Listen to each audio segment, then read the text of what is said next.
તો આ તરફ છોટાઉદેપુરમાં પુલનો સ્લેબ તૂટી પડ્યો। ચંદનપુરા ગામે કરોડોના ખર્ચે આ પુલ બની રહ્યો હતો। પુલની કામગીરી દરમિયાન સ્લેબ તૂટી પડ્યો છે। પુલની કામગીરી રાત્રે કરાઈ હોવાની આશંકા સેવામાં આવી રહી છે। છોટાઉદેપુર નસવાડીના ચંદનપુરા ગામે આ ઘટના બની છે, જેમાં બની રહેલ પુલનો સ્લેબ અચાનક તૂટી પડ્યો। 4 કરોડથી વધુના ખર્ચે બની રહેલ પુલના કામગીરીનો સ્લેબ તૂટી પડતા એજન્સી વહેલી સવારથી કામગીરીમાં લાગી છે। પુલની કામગીરી રાત્રિના કરાઈ હોવાની આશંકા સેવામાં આવી રહી છે, જેના કારણે રાત્રિના સમયે કોઈ જોઈ ના જાય ભ્રષ્ટાચાર કરતા તે અંગે શંકા સેવામાં આવી રહી છે। નસવાડી પંચાયત R&Dની હસ્તકની આ કામગીરીમાં બેદરકારી સામે આવી છે।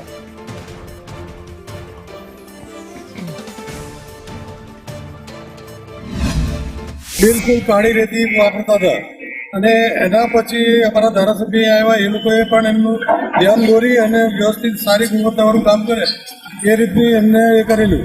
તો છતાં લોકો રાતે કામગીરી ચાલુ કરી, રોજ રાત્રે કામગીરી ચાલે છે એમની।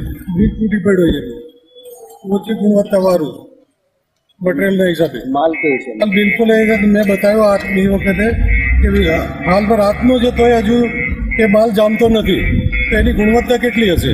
ચાલુ સ્લેબમાં ભરતી કરીએ, ઘોડાનું બ્રેકેટ થઈ ગયું, એમાં ગટર બ્રેક થઈ ગયો, એના લીધે એક સાઈડ પોર્શન દમ્યો, એમાં આખો સ્લેબ પડ્યો।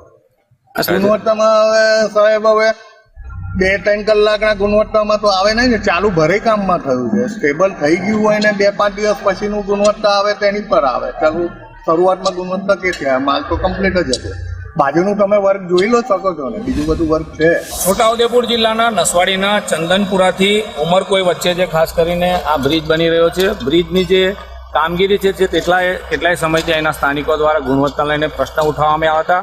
ગઈકાલે રાત્રે જ્યારે અહીંયા સ્લેબ ભરવામાં આવી રહ્યો હતો, સ્લેબ ભરતાની સાથે જ ક્યાંક ને ક્યાંક અહીંયા જે એનું ગટર આવે છે એ ગટર ફાટી ગયા બાદ આખો સ્લેબ તૂટી પડ્યો હતો અને આ સવારથી અહીંયા જે એની જે મટીરિયલ છે હટાવવાની કામગીરી કરવામાં આવી રહી છે। સ્થાનિકોનો સીધો આક્ષેપ છે કે મટીરિયલ છે એ બરાબર વાપરવામાં આવતો નથી ને જે કામગીરીની ગુણવત્તા છે એના પર બી ક્યાંક ને ક્યાંક પ્રશ્ન ઉઠ્યા છે। એટલે ક્યાંક ને ક્યાંક આઝાદીના વર્ષો બાદ જે બ્રિજ બની રહ્યો છે એના ગુણવત્તાના લઈને હાલ પ્રશ્ન ઉઠ્યા છે, પરંતુ જે રીતે બ્રિજ તૂટી પડ્યો, જે સ્લેબ આખો તૂટી પડ્યો એનાથી હાલ તો જે ખાસ કરીને કોઈ ઘટના નથી બની, પરંતુ ક્યાંક ને ક્યાંક જે ગુણવત્તા છે એના પર પ્રશ્ન ઉઠ્યા છે। પણ મહેમાન સંદેશ ન્યૂઝ છોટાઉદેપુર।